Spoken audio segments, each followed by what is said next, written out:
I think the next chart might be more helpful. Yeah. That's not really very legible. Zoom in to the magnifier at the bottom. I'm sorry? This is the zoom magnifier at the bottom. Click on it a couple times over here. Yeah.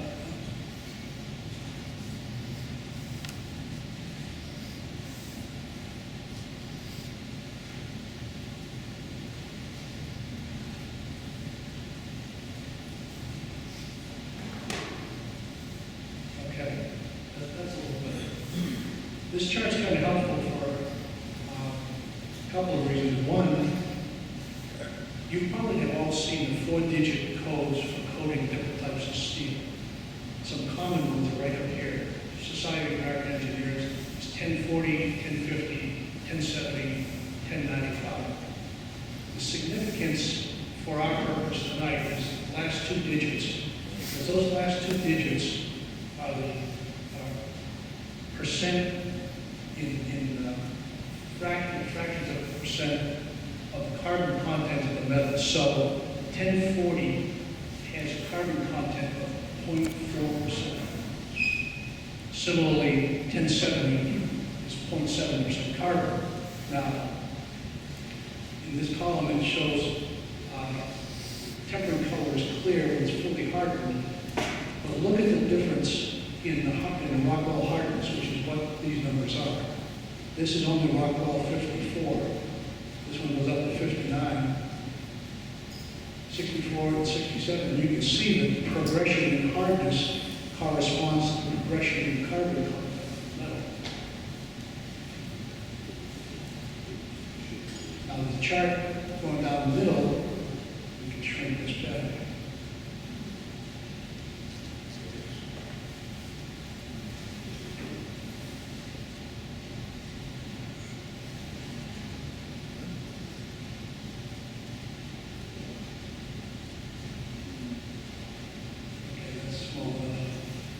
This is a fairly poor representation of the oxide colors, but you can see the description down the side. You know, pale yellow, light yellow, straw, dark yellow, going into yellow, brown, brown yellow. It's kind of hard to read these colors with any precision, but they'll give you a rough idea of where you are in temperature range, and you can see how, as the colors change, the level of Rockwell hardness is decreasing. The temperature used to achieve those colors goes up. That's the relationship. As the temperature goes up, the colors run through this series, and the hardness decreases. But the brittleness goes away, and the springiness and toughness of the metal increases. So that's the trade-off you get.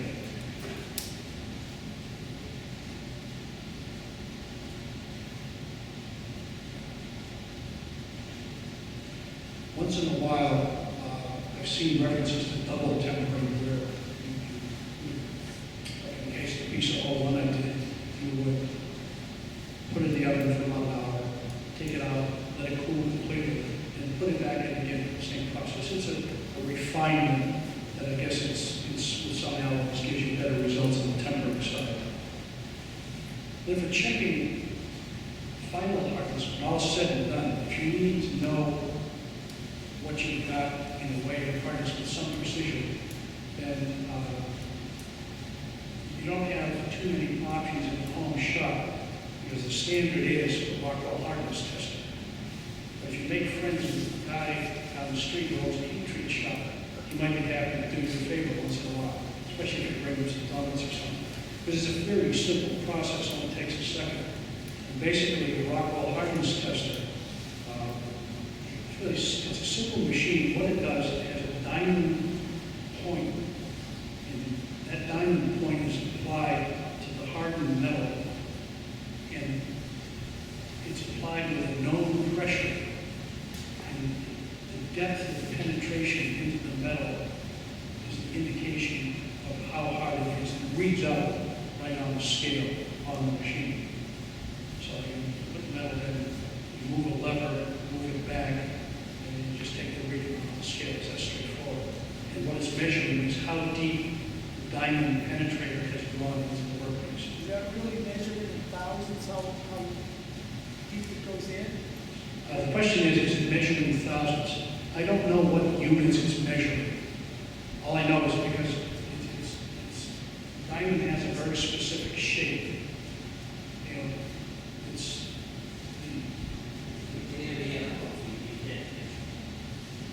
no, it's a depth of penetration. Yes, not the area. There's another test called a Brunel hardness test, which uses a ball instead of a pointed diamond. And that one may be the area where it's the same notion where you press a ball into the metal and measure possibly the area or diameter of the impression left. There's some gadgets on the market that, little handheld things, that some of them may work, but you have to be really careful because if you read the fine print, they work, but only on thicknesses of more than an inch and a half or something like that, which may limit their value in your show. Yes.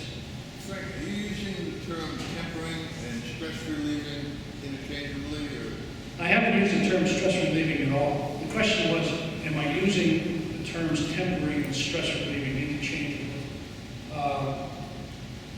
They're different.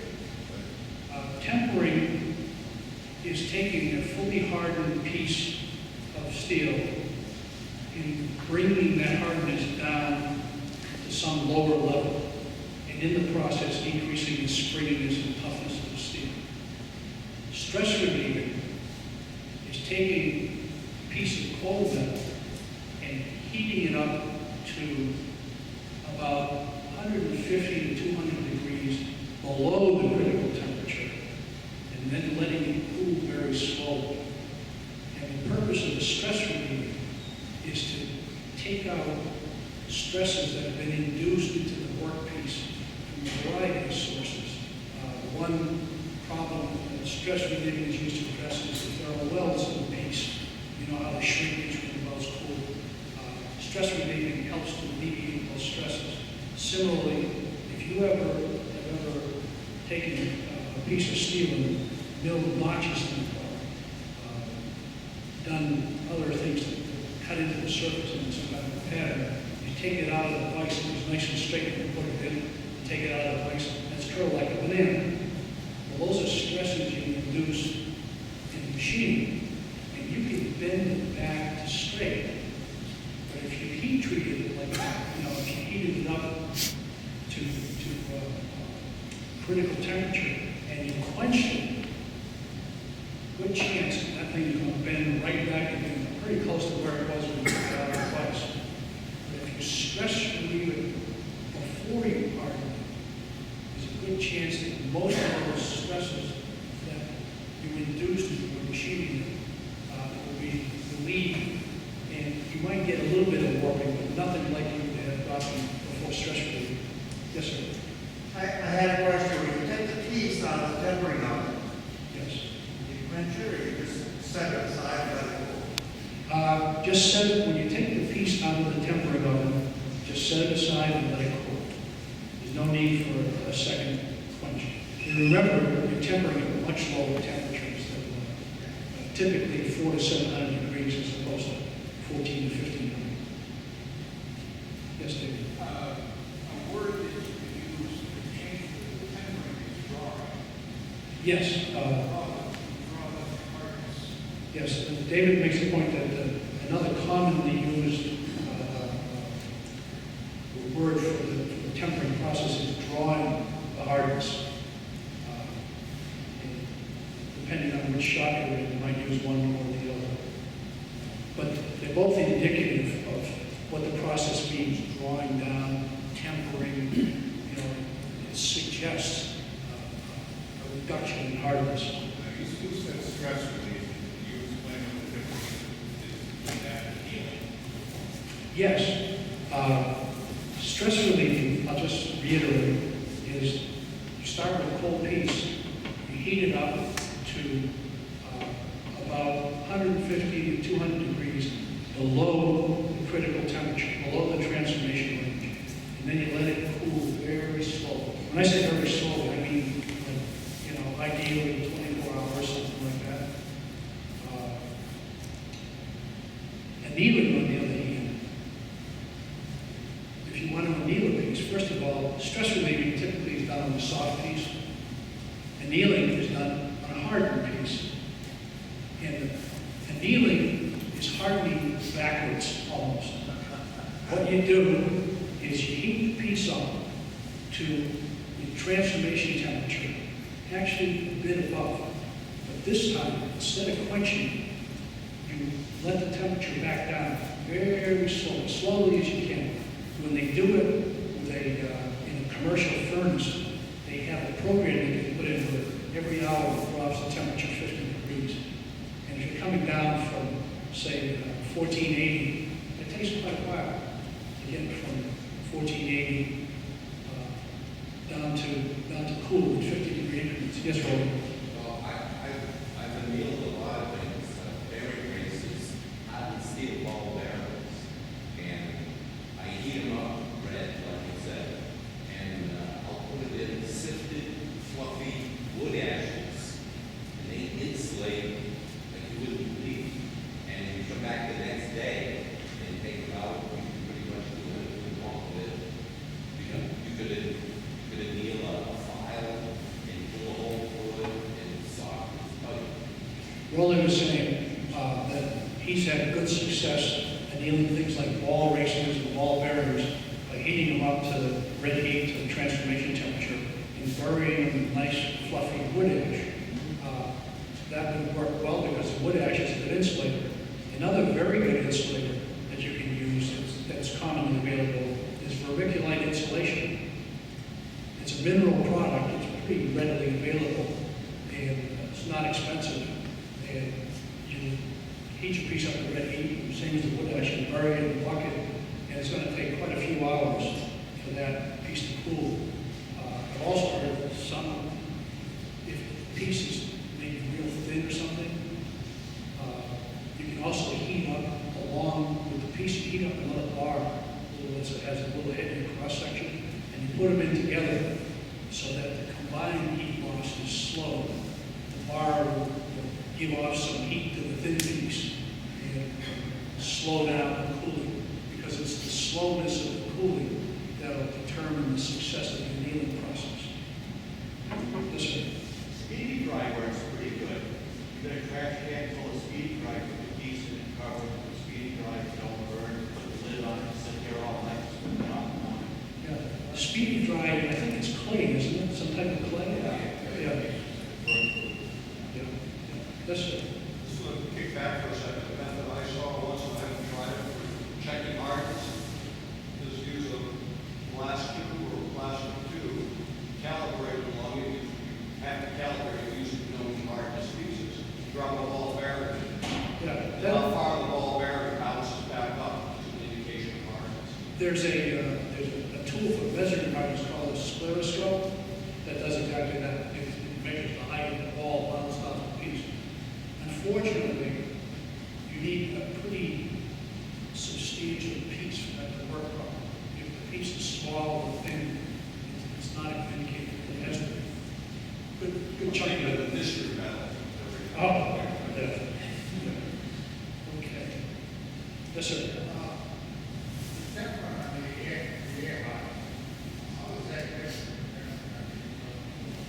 Question is, how does tempering air hardened steel differ from tempering oil hardening and water hardening? It really doesn't. It's only the quenching that's materially different. There's a different temperature range. Well, every alloy has its own temperature range for hardening and for tempering. There's an optimum hardening temperature, there's an optimum tempering temperature for a particular.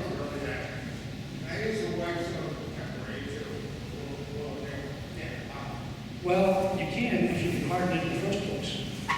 I'm trying to recall, I've only done a few pieces of A2, but I seem to remember it was like up around 600 degrees that I was shooting for tempering temperature. Yeah, I think think you'd be pushing them pretty hard to do A2, is my guess. And also, That's a rare case.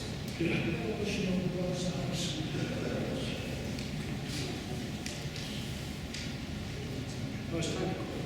I've kept you guys here too long already. If any other, final questions that you have to try to answer. Yes, sir. How about case hardening? Well, I was going to talk about that, but we're on it. It's getting late. And, just a couple minutes on case hardening. Case hardening is done on low carbon steel.